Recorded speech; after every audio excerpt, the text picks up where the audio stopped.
Hey bookworms, welcome to another What I Read This Month vlog. This is what I read for the month of March 2024.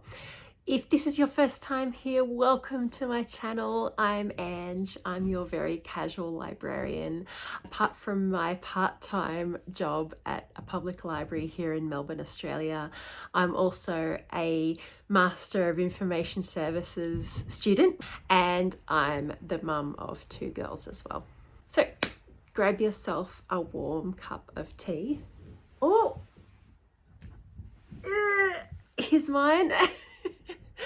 Get yourself comfortable and let's talk books.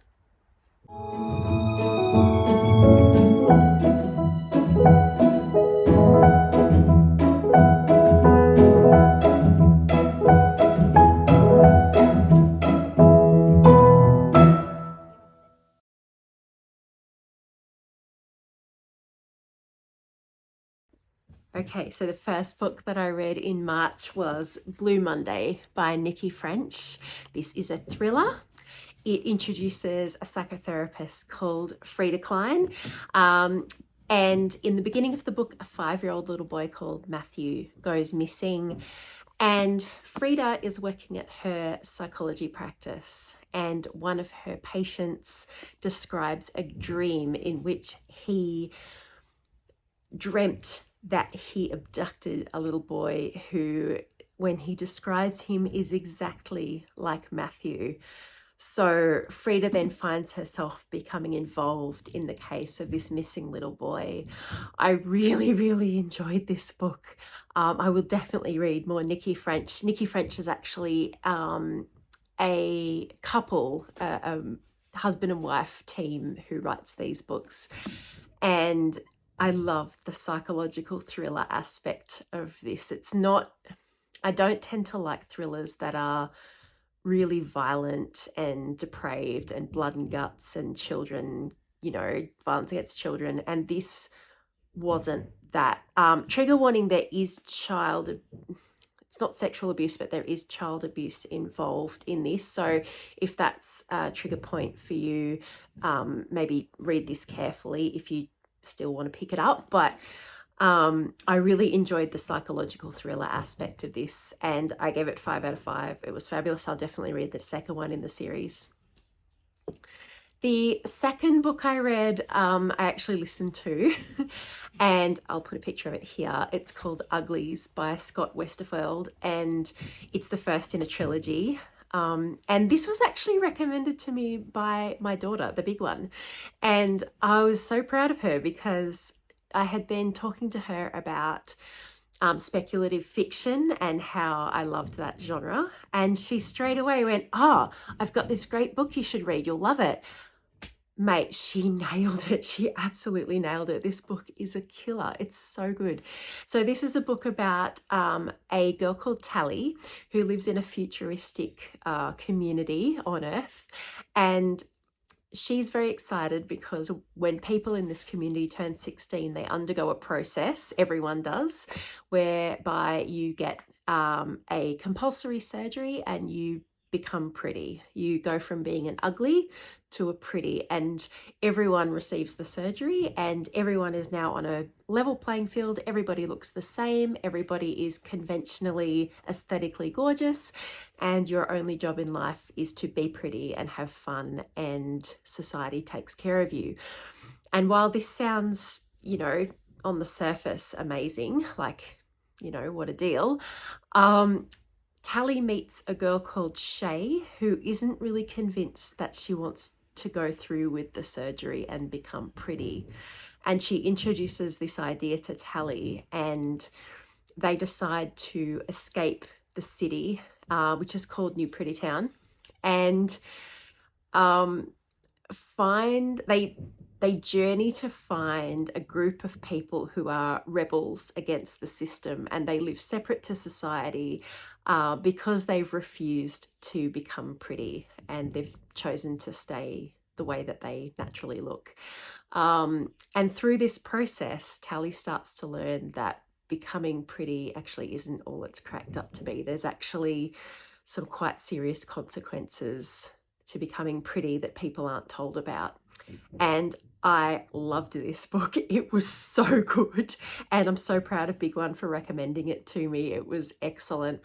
It's a YA book, but it really made me think. It really made me think about the way that we are biased towards people and the way they look. Oh, loved it. It was so good. 5 out of 5.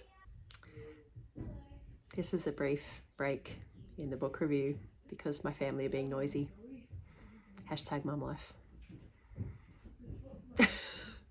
This is not a recording studio. I'm on the floor in my bedroom.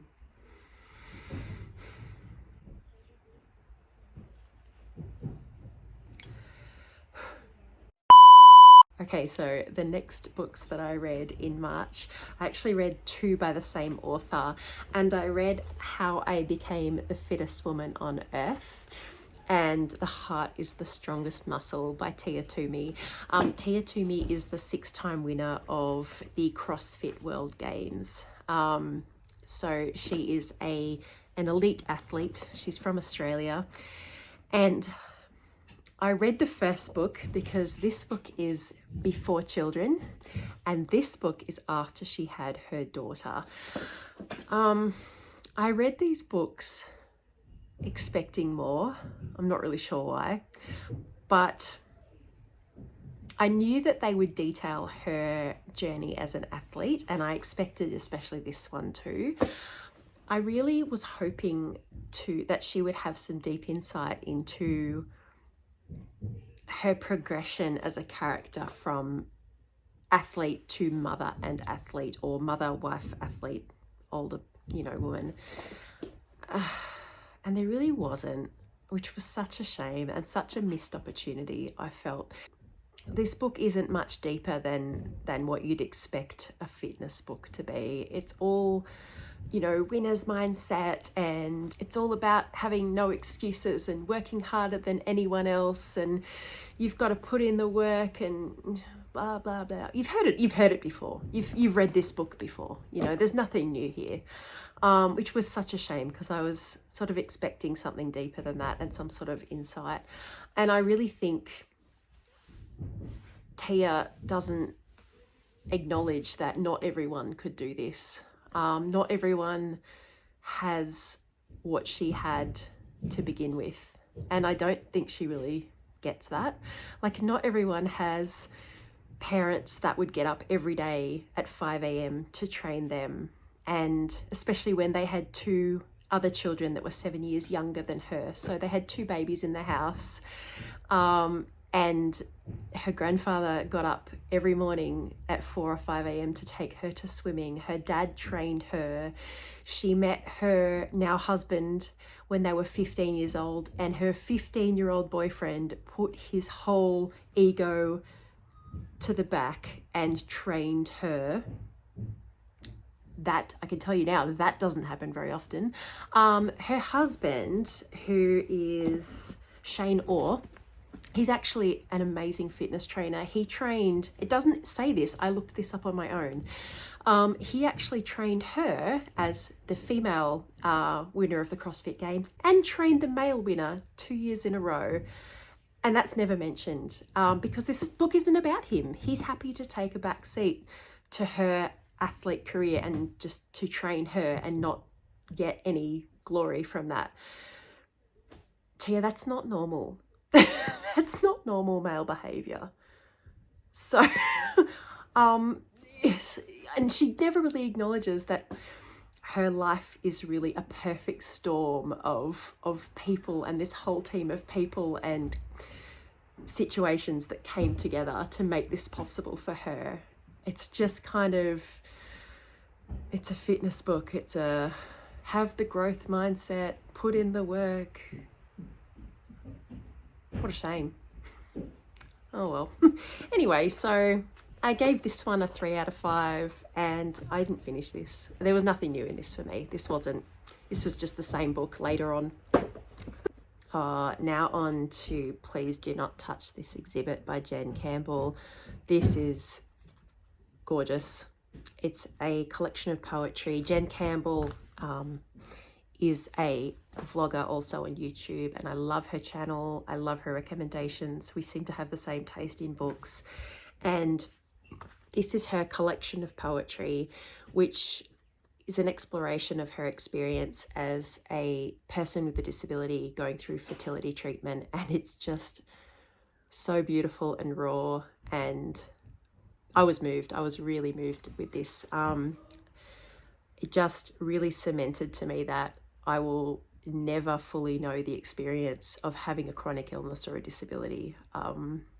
I've got a poem that I'll read, which I think kind of gives you an example of what this is like to read.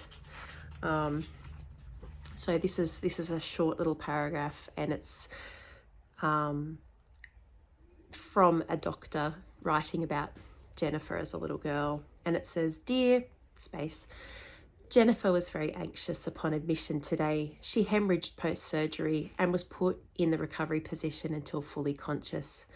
We've now exhumed more excess bone. The web is drying out well, but her mouth still needs seeing to. Interestingly, she has a younger sister who is completely normal." And those letters that are about this little girl, treating her like she's an exhibit and she's an anomaly, and talking about her like she's an oddity, just broke my heart. And they're told with such a glib kind of professional, you know, you can hear the doctor's voice saying these things, and she's a little girl, you know. It broke my heart, but I'm so glad I read this. This was beautiful. I gave it a 4 out of 5. Actually, it's probably more like a 4.5. It's really short. It's really quick to read, but I so recommend reading this. It changed me. Hey, the next book that I read in March, excuse me. Oh my gosh, I need a drink. Professional vlogger. So the next book that I read in March was Carrie Soto is Back by Taylor Jenkins Reid. I read Malibu Rising by Taylor Jenkins Reid. Loved that. So I knew that I'd probably love this too, and I was right.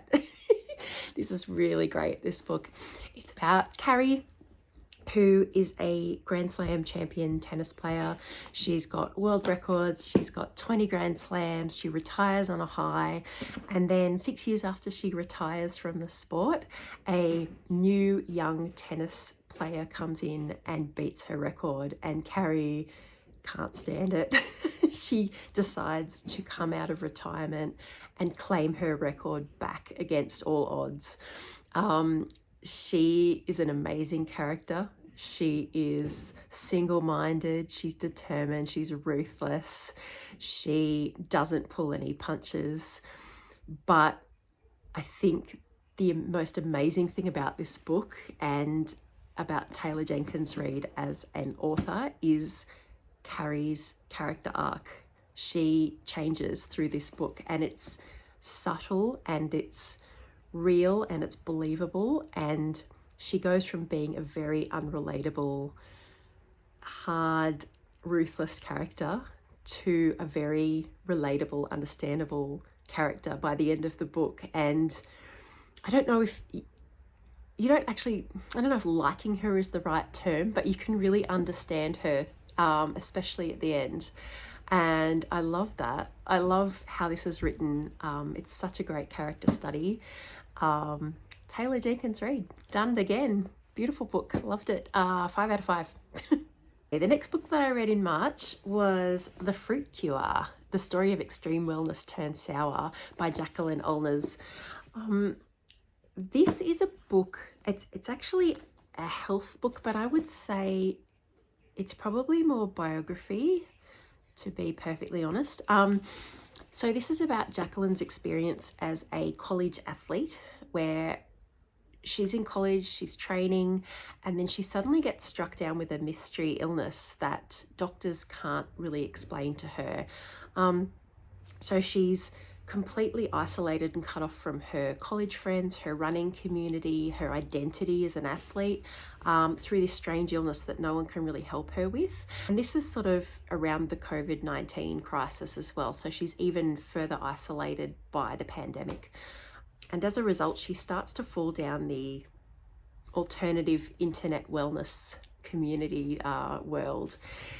And particularly, she starts to get involved with Freely, the banana girl, and Durian Rider, who you may remember from a few years back. They're Australian fruitarian wellness influencers who were pushing a vegan, fruitarian, raw, all fruit diet, which was apparently the answer to everybody's problems. And over time, their relationship and actually their community kind of fell apart, and this book kind of tracks that as well.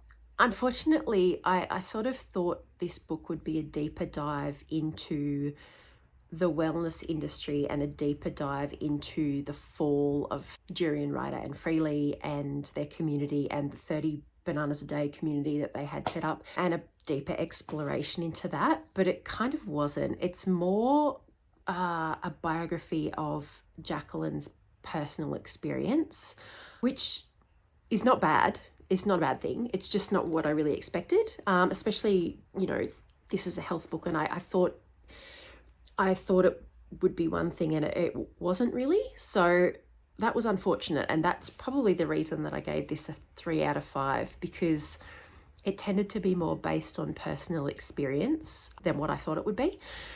But still worth the read and still really interesting. So, okay, the 8th book that I read in March was Rental Person Who Does Nothing by Shoji Morimoto. And I picked this up purely on cover alone.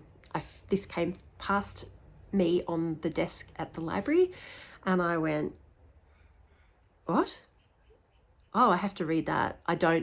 What does that mean? So basically, this is fascinating. It's a thin little book. It didn't take me very long to read, but Shoji Morimoto is a Japanese man. He's married with a child and he lives in Japan, and he had a bit of a crisis of mental health and identity. He was getting bullied at work, and his boss kept telling him how useless he was at work because he does nothing and he doesn't do anything, and what's the point of him? And Shoji started to really question his worth as a person, and if he wasn't worth anything for what he was doing, was he worth anything for just being a person? Which is a really interesting thought and kind of, you know, touches on that idea of a universal human wage and that kind of thing. So Shoji quit his job and put his savings aside and created his own online business where basically he rents himself out as a person. He's a rental person that you can contact him for a job and he will come and be a person if you need one to stand in for you. The only catch is he doesn't do anything. So some of the things that he has been asked to do is to watch someone do something. So he's been hired out by people who want to practice a speech, and he will watch them do their speech. He won't offer any sort of advice. He won't offer any tips or pointers, or won't give them any feedback. He will respond. If they ask him a question, he will respond yes or no, or he'll say hello and goodbye and just give a response.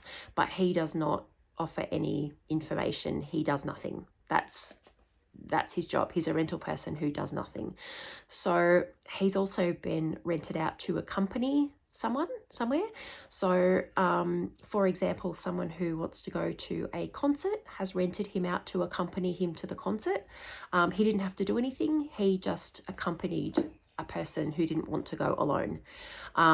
There was another woman who rented him out. She had recently broken up with her partner and didn't want to, and had obviously had been living overseas with her partner and wanted to return to Japan after the breakup, but didn't want to return to the airport to no one. So she rented Shoji out just to meet her at the airport.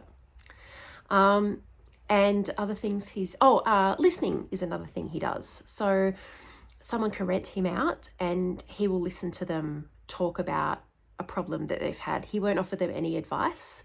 That's not his job. He said he's not a psychologist. He doesn't have any advice for people, but sometimes it helps people just to have someone listen to them while they talk and know that that person has no invested interest in them and doesn't know anyone they know, so has no reason to tell anyone anything about what they've been told.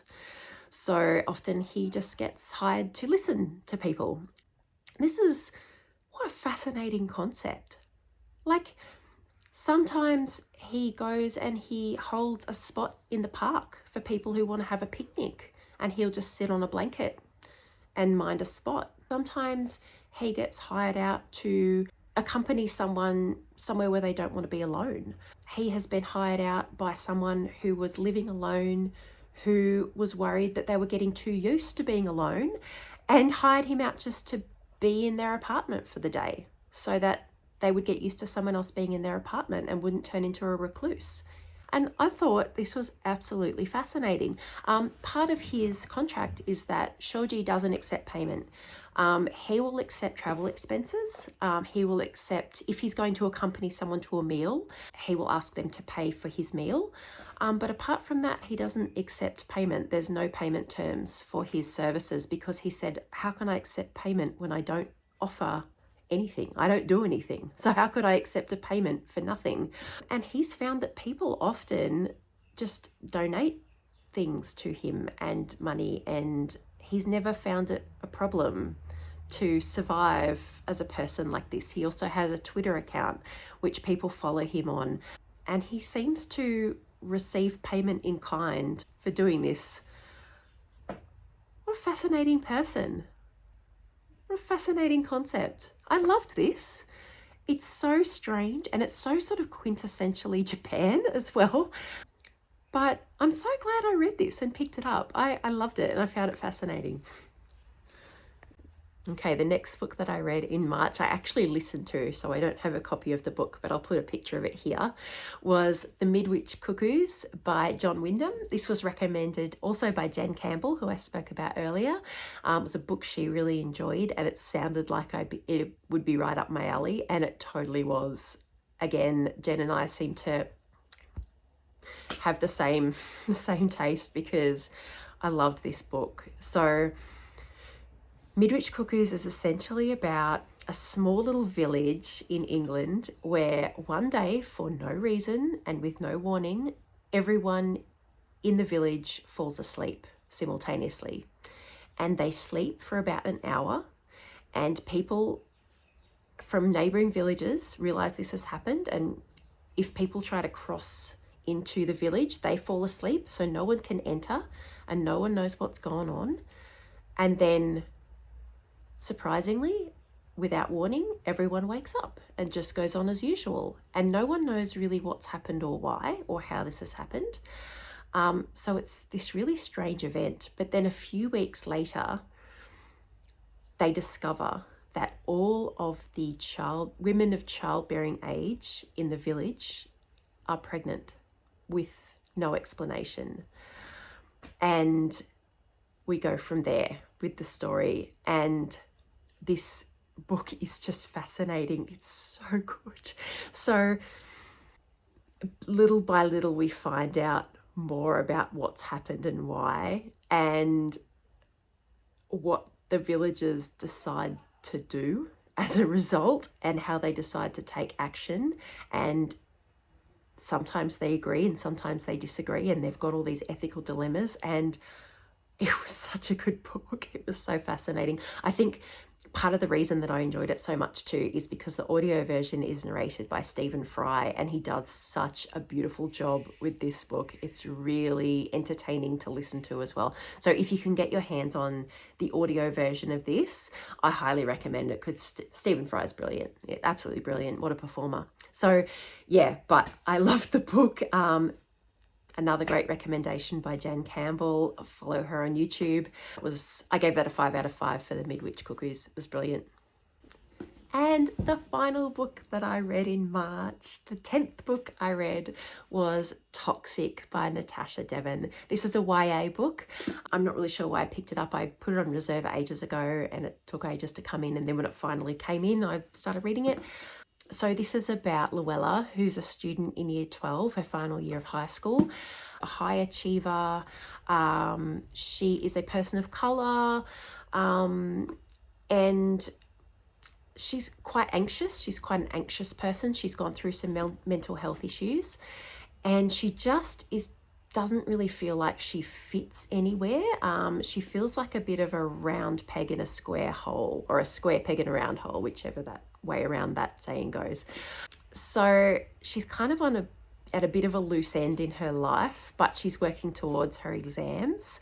She's got this amazing blog happening, and then one day a new student joins her class called Aretha, and Aretha is a force to be reckoned with. She's confident, she's outgoing, she seems to be everything that Luella wants to be, and Luella finds herself falling under the spell of this charismatic person and really wanting her friendship.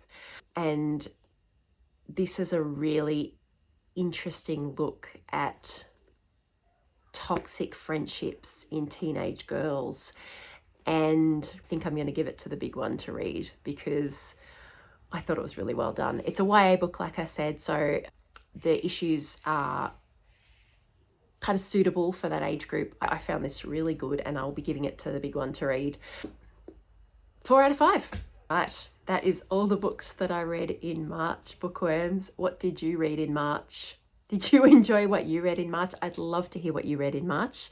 Comment down below and let me know what you've been reading. Did you love it, hate it? Did you give it 5 stars? Did you DNF it? Did you throw it against a wall? What books did you read in March? Don't forget to like and subscribe to my channel, and also tell all your bookworm friends to come and join us over on my channel. I'd love to hear what they're reading as well. And also, if you'd like to support the channel further, you can tip me as a creator by buying me a coffee on buymeacoffee.com/very.casual.librarian, or you could become a member over there and receive extra content and early access to some of my videos and a few more bits and pieces that I do over there. Thank you so much to my hardcore hardcover bookworms over at Buy Me a Coffee who have supported me, and I cannot tell you how much I appreciate your support. It really inspires me to keep going, and I really enjoy creating the content for this channel. It's really fun. So the fact that I know that people are watching regularly and bookworms are commenting down below and commenting that they enjoy my videos just fills my heart. I love it so much. Thank you so much for all the feedback that you give me and all the support. Tell your bookworm friends to come join us. I'd love to hear from more people. Right, so I've got an assignment due on Sunday that I should get into. I've been procrastinating, so I really should get on to that. But it's school holidays and the kids are home and it's hard. But anyway, I'm going to go and do that, and I hope you've had a beautiful day, and I hope you had a great long weekend. The weather here in Australia, in Melbourne, was just the most beautiful long weekend. Starting to feel a bit like autumn now, so it's nearly sweater weather. We're going to start getting cozy. Expect some autumnal content coming your way. Right, I'm off. Have a great day, bookworms. Do something really nice for yourself today. Maybe go and start that book you've been thinking of that's on your bedside table. Go and start that. All right, and I'll see you in the next vlog.